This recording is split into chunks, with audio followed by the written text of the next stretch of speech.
Yo, yo, yo guys, check, kamusta mga idol? So ayan, mag-update tayo ngayong Monday mga Lodi, gravities. Ang nangyari sa atin ngayon mga idol, kamusta kayo? No? So kamusta ang inyong weekend? Mga idol, malungkot ba mga Lods? Grabe. So ngayon wala tayong nangyari ngayong Monday, no? Actually, wala pa. May inasahan pa ako kahit mga mamayang hapon gagalaw, no? Pero grabe. Nag-drop tayo lahat, no? Gold, silver, Bitcoin, crypto, and everything. Grabe si Daddy Trump, no?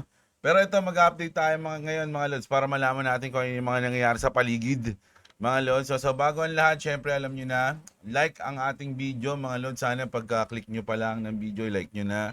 Bago kayo manood, like nyo na. At syempre, sa mga gusto ng ganitong content, news, everyday. Kahapon wala tayo. Medyo naging ninong ako So, medyo isang buong araw So, yun. Pero everyday news pa rin tayo. Lods, no? Kung di ayaw nyo mahuli sa balita, subscribe na kayo sa ating channel. Alright, alright, alright. So, punta tayo sa ating crypto bubble, no? Ngayong oras mga Lods, no? Ngayong hours, medyo nakaka-recover, no? O nagbabawi o nag-uptrend.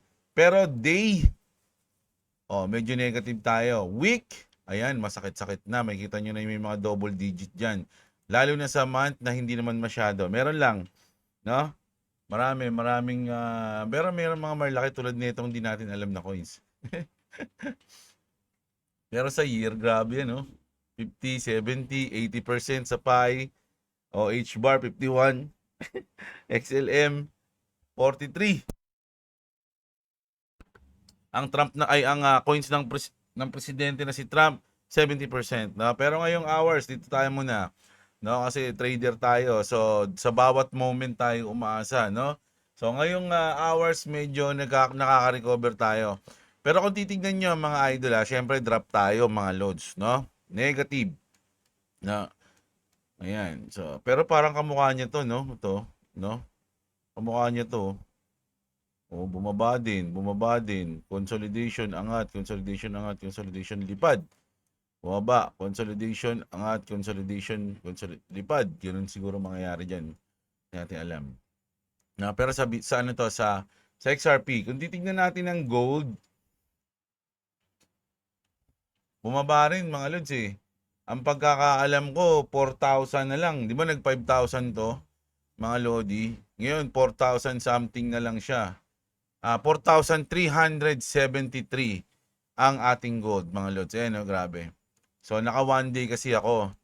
No? Kasi kung dito nagsimula ang pag-up, ano to?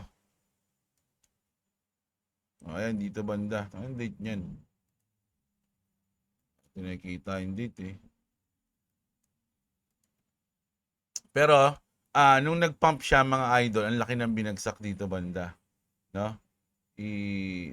4 hours lang natin. Sa gold. So, pag ganyan ng gold, siyempre, alam nyo na pumaparehas din yan sa silver. Ganon din ang nangyari. No? Grabe. 5,600. Mga idol, ang top. May mga nagtitrade ba sa inyo sa gold? Sa mga nanonood sa akin? Ayan. 23% negative. Okay? Sino ba nagtitrade sa inyo sa gold, mga idol? Balik na tayo sa XRP. So, sa Bitcoin, 68 mga lods, no? At grabe. Alam ko maraming syempre, maraming nalulungkot, nanghihinayang sa kanilang profit. Tulad ni Jeblo, no?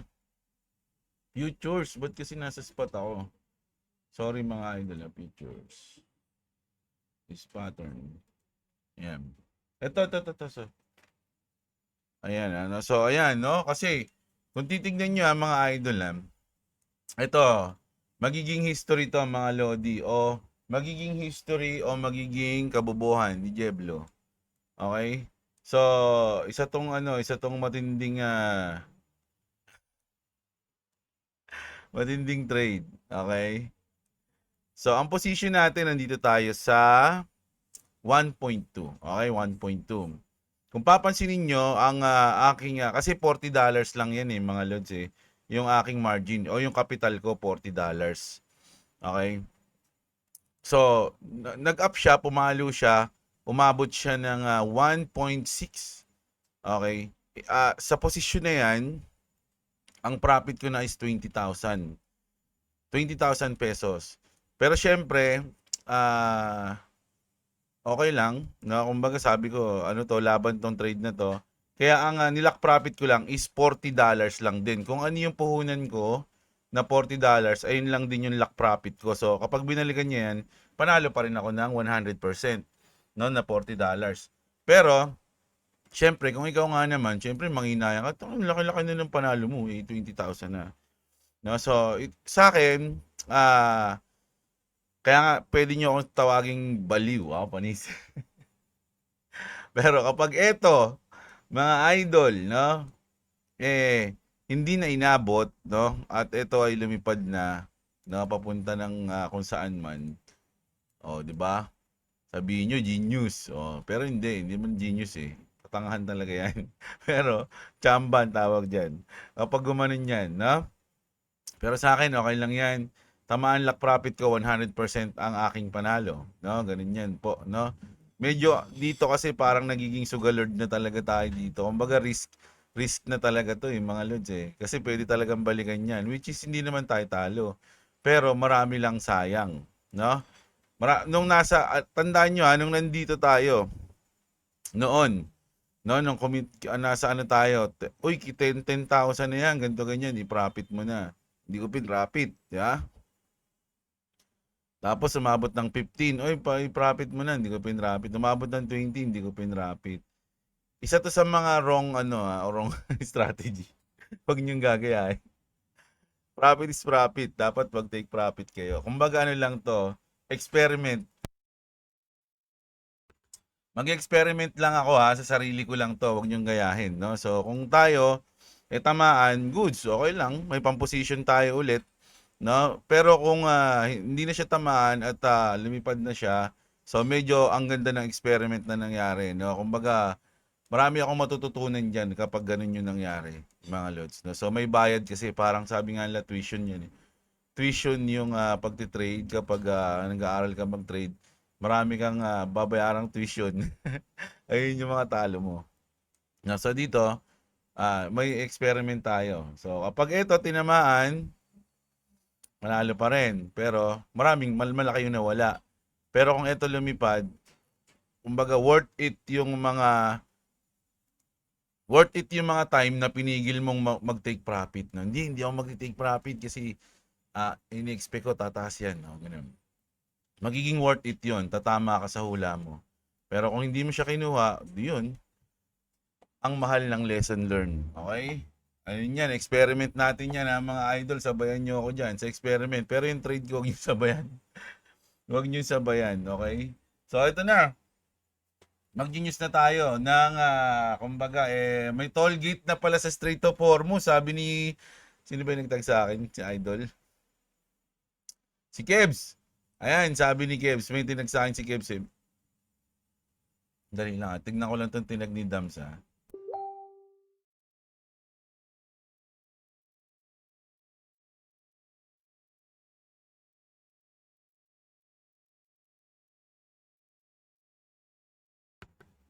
Ito. Ito yung tinag sa akin ni Kebs. No? So, mamaya na to idol.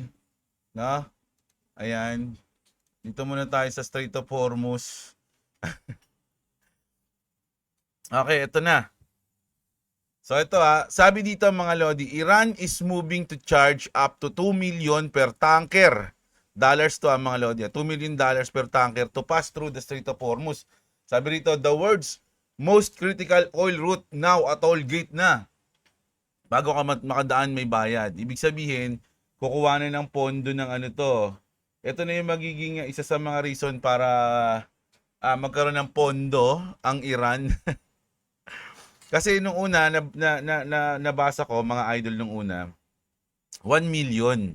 No, merong dumaan diyan na 1 million. Nagbayad siya ng 1 million para makadaan siya dyan sa Strait of Hormuz para hindi siya atakihin. Pero ngayon 2 million na. Tumaas na mga idol, no? So kung napakadami kasing barko dyan eh.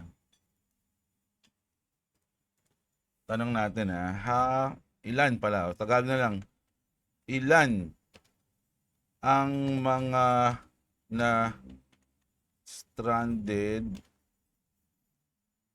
na barko sa Strait of Hormuz? Ayan. Madami to mga lods. Ang pagkakaalam ko Sa ngayong March 23, walang eksaktong stranded na barko. Patay, mali. Mali. Lalob mismo ng Strait of Hormuz dahil karamihan naka-anchor. Ayun nga, naghihintay sa labas ng Gulf. Ayun pala, pala dito. May mga pangalan pala yan, no? Ito yung Gulf of Oman, Persian Gulf. Ayun pala, mga Gulf pala yan. Sorry, mali yung tanong ko. O sa Persian Gulf, pero backlog at stranded vessels ay sobrang laki dahil sa effective lock. Ayon, ayan mga lodi, humigit kumulang 3,000 to 300 3,200 commercial vessel.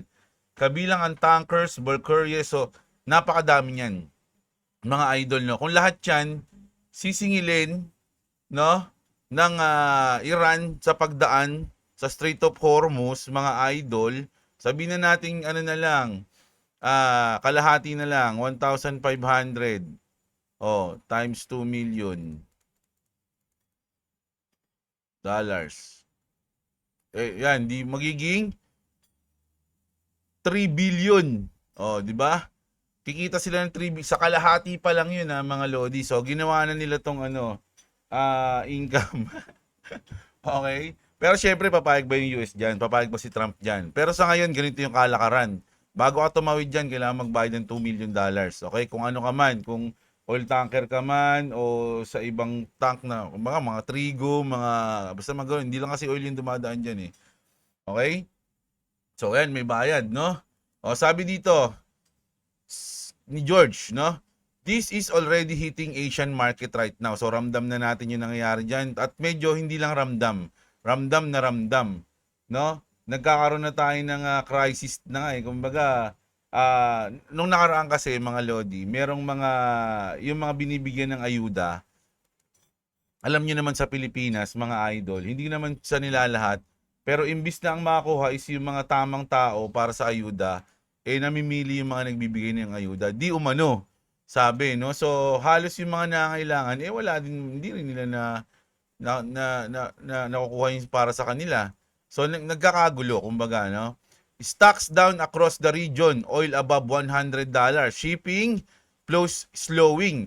Asia feels it first because they rely most on Gulf supply 48 hours deadline or not. So, eto kasing Strait of Hormuz, mga lodi, halos lahat ng Asian supply, no, sa pagdating sa crudo o sa oil, diyan ang gagaling. Kaya mas nararamdaman ng mga ng Asian kaysa sa ibang continent.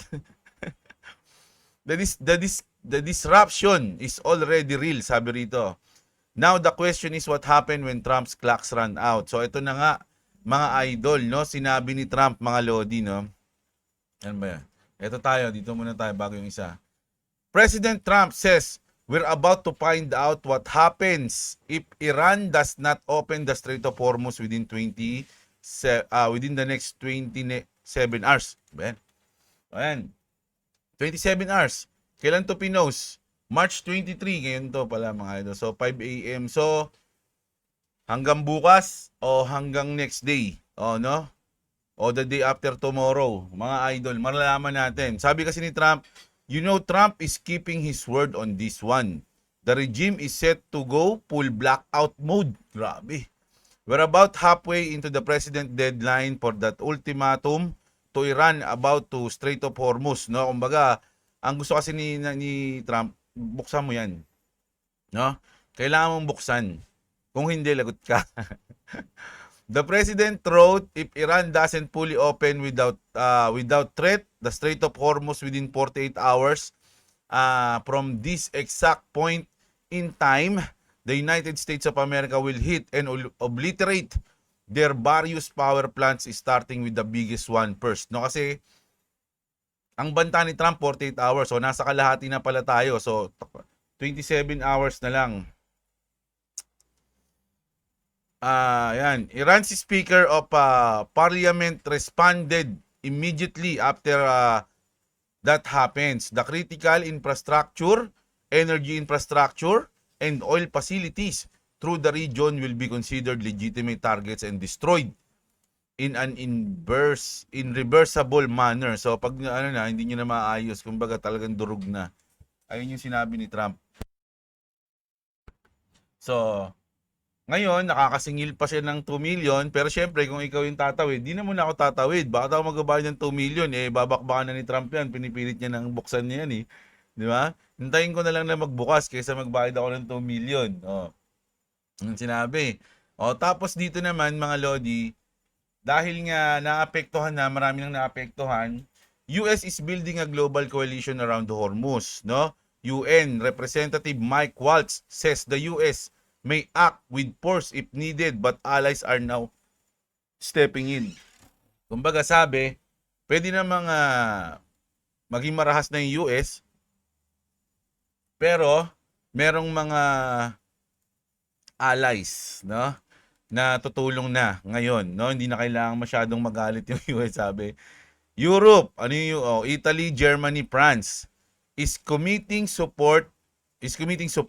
Japan is deploying naval forces as well. So ayan, marami nang tumutulong ngayon.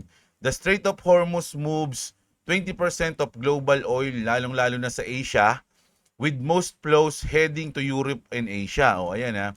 This isn't just a US operation anymore. It's becoming a coordinated global response.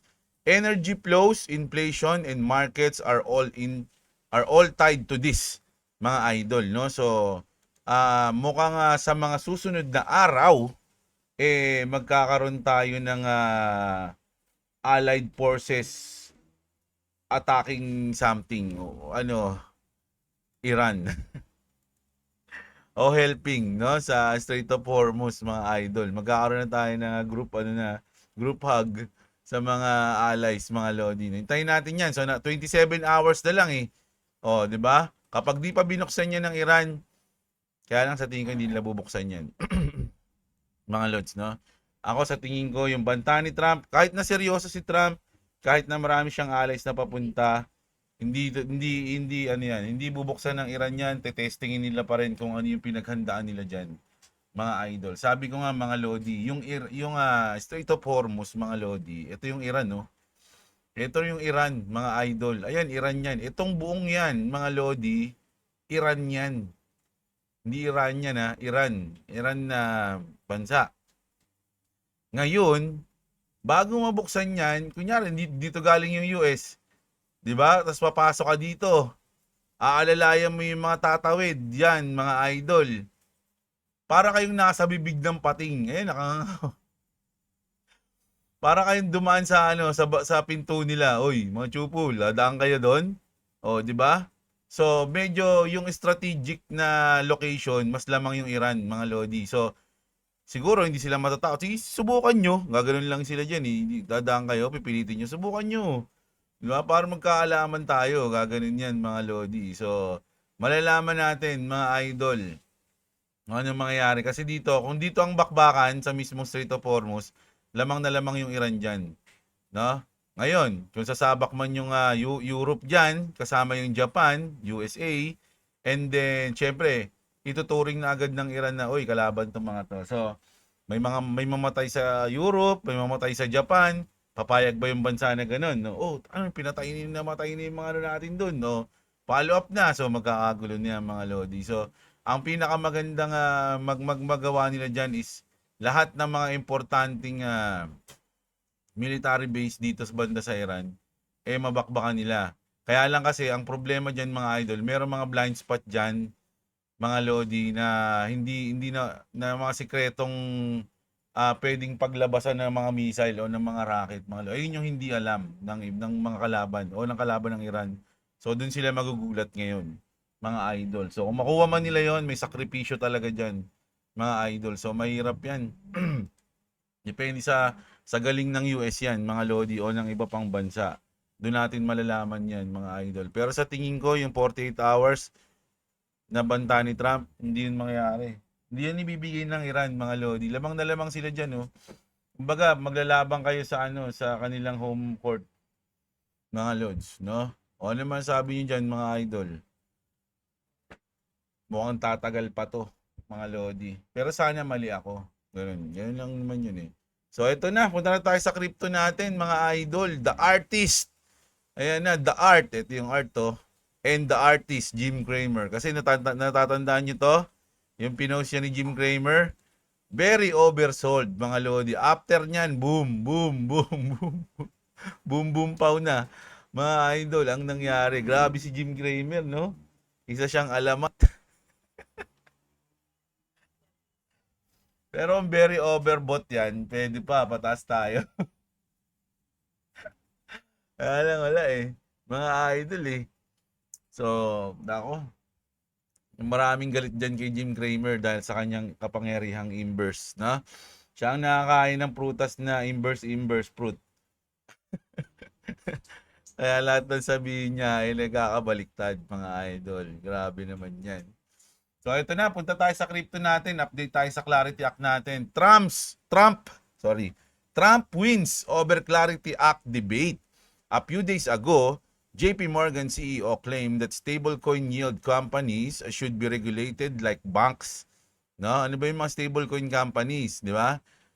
Na actually yung mga nagagalit siya dyan sa mga crypto guys natin na may stablecoin.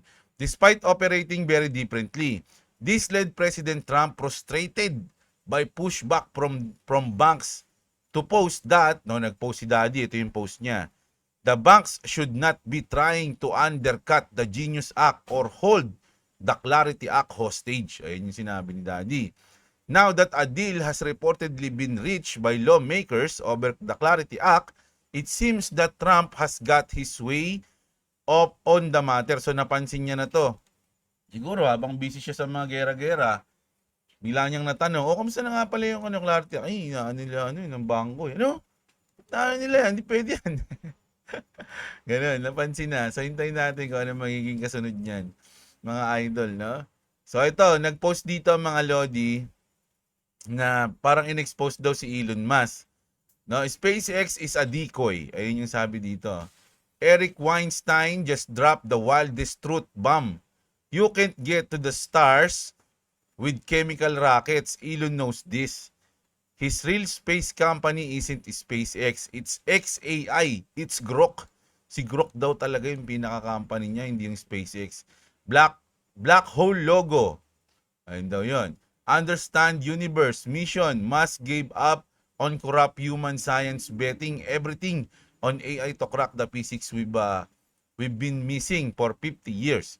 SpaceX equals headline and Mars. Grok actually interstellar breakthrough. So ayan daw yan. Is Elon playing 5D chess while we argue about Starship landings? Or is this the craziest scope ever? O ayan.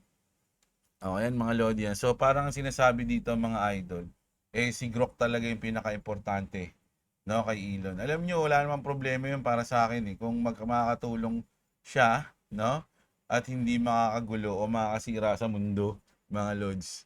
No, syempre idol ko rin yan si Elon, mga lods. O, ito naman. Yan nyo ba to? Si Raul Paul. Okay?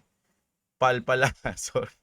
Raul Pal. Ayan, just dropped the most insane prediction of 2026. Ito kasi mga OG na yan, mga lodi. Matagal na sa mundo ng crypto yan.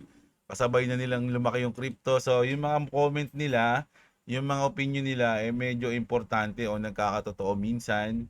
No? So, hindi naman lahat, pero minsan sa market. So, binibigyang pansin yung kanilang mga comment. Okay? Sabi niya dito, mga idol, 3 trillion to 100 trillion. Same cycle as 2017. Ang peak daw is June. Nako, grabe. Pasukan. Pasukan yung peak, mga idol. So, ayan ha. Mga lods ha, 3 trillion daw kasi yung market cap to 100 trillion. Labi ang laki niyan, mga lodi, no? Everyone is watching the wrong signal. It's not the halving event. It's not the bill. It's the cycle daw. No, ako kontra ako doon kasi ako doon ako sa bill. Importante kasi yung bill eh. Pero syempre, ano niya, importante rin naman yung cycle. So, yun. And Raul Pal says, we're in it right now. AI money flowing in, ETF billions filing up, global liquidity expanding, regulatory clarity arriving. No? Yan, regulatory clarity, importante. 100 trillion isn't a prediction anymore. It's a roadmap na daw. June 2026, circle it, sabi. The man who called the last cycle just told you exactly when this one peaks. Are you position, sabi rito? So, kung ikaw mga idol, kaya mo maghintay hanggang June, no, para sa peak, oh, congratulations. Parang ganun yung sa kanya. Pero ako, syempre, kahit buong 2026 mga lods, medyo ano natin yan, hahanap tayo ng timing dyan, no? Pero kung ganyan yung sinasabi niya, syempre, hindi naman eksakto yan mga lods. Wala naman nakakahula ng eksaktong time. O yung mismong peak ng cycle, pero ayun yung sabi niya, OG yan eh. Di ba? So kung maniniwala kayo, nasa inyo yun. Pero kung ituturing nyo lang yan na kumbaga parang isa sa mga knowledge o yung kaalaman na pwedeng mangyari, tapos meron pa kayong ibang mga opinion na maririnig, pagsasamahin nyo, tapos yun makakabuo kayo ng strategy, dun ang maganda, yun ang maganda, mga idol, no? So ito naman, nako, alam nyo ba mga idol, ito, trivia lang, ito sa tingin ko trivia to eh. It's estimated 20% of all Bitcoin, no? Nasa about 3.7 million na Bitcoin yan, hindi dollars. Imagine 3.7 million na Bitcoin is lost forever na yan, mga Lodi. These are coins trapped in zombie. I think tinatawag nilang zombie coin. No? Wallets where the key were lost. Ito yung mga nawala yung key nila, yung ano nila, seed phrase nila, o yung key, di na nila ma-access yung kanilang mga Bitcoin. O kaya, namatay na yung may-ari ng Bitcoin na hindi na na-open, di ba? Or the hand drive were thrown out. O yung mga, kunyari, mga wallet nila, pinagtatapon na nila, hindi na nila alam. No? Umaabot ng 3.7 million Bitcoin, yung mga nawala na forever. Naging mga zombie na.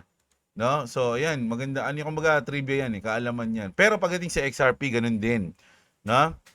For XRP, the estimated is 8 to 10%. No, kasi sa Bitcoin 20%. So sa atin mga nasa 1 point something yan. Hindi ko alam kung ano yung 10%. Hindi pala. Iba pala ang bilang ng ng XRP, mas madami. Pero ibig sabihin mas madami.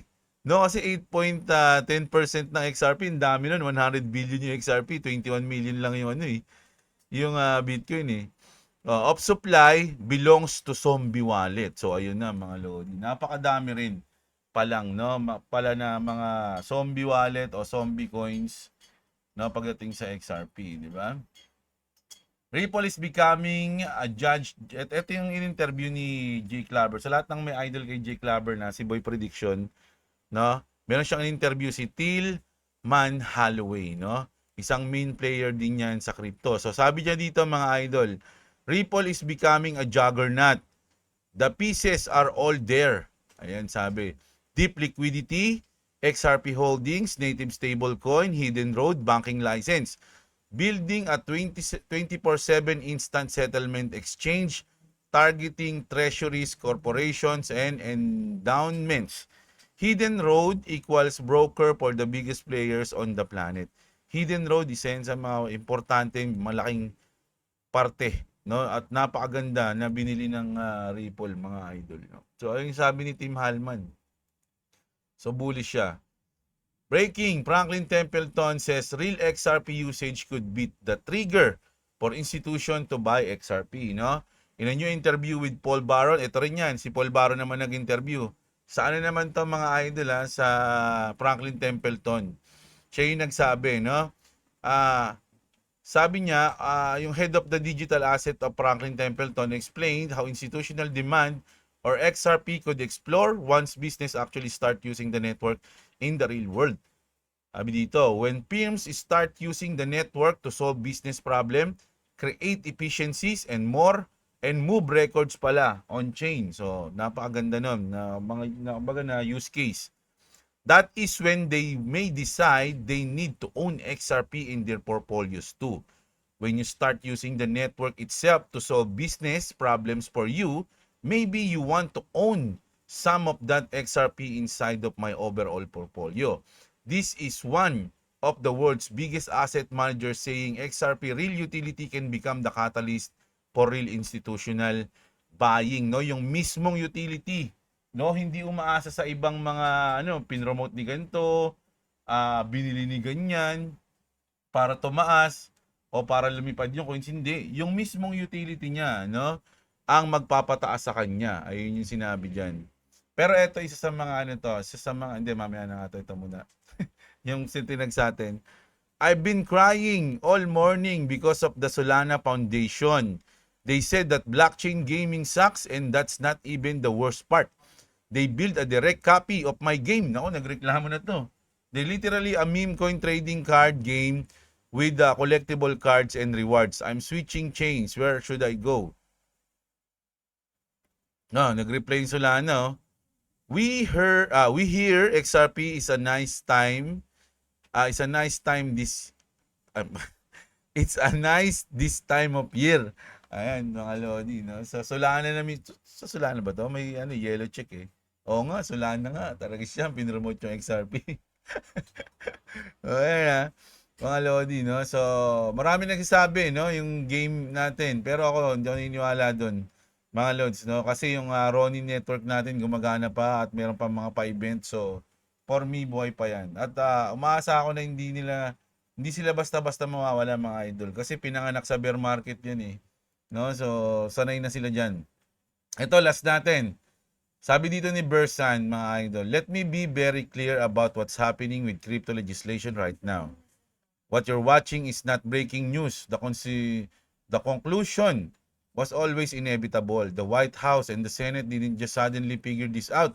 They aligned on this direction a long time ago. So, mahaba kasi ito mga idol. Pero parang sa akin,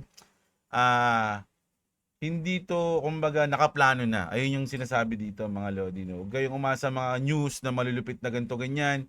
Hindi yun nagpapakilos doon. Kumbaga, planado na nila kung ano yung mangyayari. Sabi niya rito, I don't care. I don't react pala to headlines. I anticipate. Because once you understand the underlying structure that networks, the tokenization, the bridge, asset, everything starts to make sense. So zoom out. Watch where capital flows. Pay attention to what's being built, not what's being said.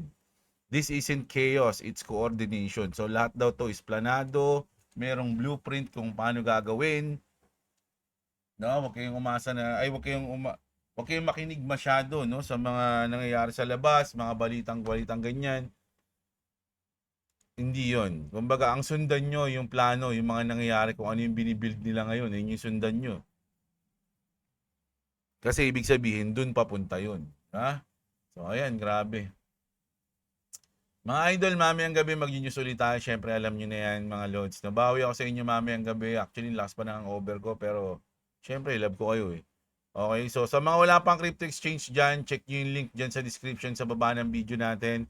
Sana yung experiment natin na to na napagdesisyonan ko lang kagabi lang na gawing experiment. No, magtagumpay kahit saang parte. Okay? So ayan mga lods, no? Kita-kits tayo mamayang gabi mga lodi, alam nyo na yan, love na love ko kayo. Check nyo yung mga link dyan sa description mga lodi, makatulong sa inyo sa lahat yan. No, yun lang. Kita-kits, maraming salamat sa mga nanood mga lodi, magandang araw sa inyo mga idol at What's up? Subscribe to Close Gaming and subscribe to Your Blue. If you want to subscribe to me, it's in the description. lamig.